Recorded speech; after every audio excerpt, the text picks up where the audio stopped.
Part Dalawa, Flight of Fancy. The queasy feeling in the pit of her stomach was barely controlled by the Dramamine she had taken on a small Malaysian tarmac just before the plane had lifted into flight. A wretched little plane, it had trembled and shuddered in a most agonizing manner over the course of the brief flight. Matters were not helped in the least by the fact that she had to share the confined, sweltering space with 3 sweaty, odoriferous men. This, of course, did not include her love, for he obviously wasn't so lacking in refinement that he would stink like these common low-rent bar bums.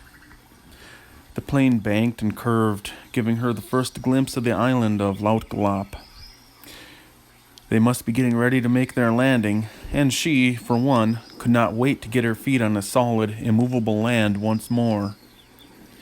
She had been feeling regret about coming along in the first place, but she dared not tell her boss/lover.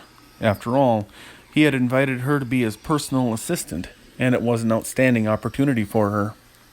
Not only did it allow her to be by his side as he worked, but it also gave her such an opportunity to learn the ins and outs, the minutiae, of the real estate development programs being carried out by some of the power players of the world market. Of course, Zero Corp wasn't a power player, more of a rising star, but she knew it would get there with Johnny at the helm. He was such a brilliant man. She really didn't understand what he saw in her. But by Grapthar's hammer, she wasn't about to argue with him. The plane skimmed the surface of the water with a shudder, the sea spray offering a welcome new odor in the cramped passenger compartment.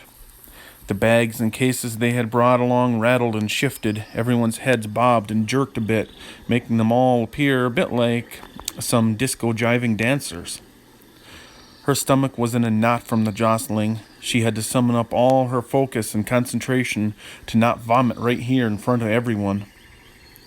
Then, as if by the grace of God, the commotion smoothed, the plane's engines whirred down in RPM, and they were nearly at the beach, coasting gently toward the shore. A quick jolt as the floats made contact with sand, and the nauseating flight was over.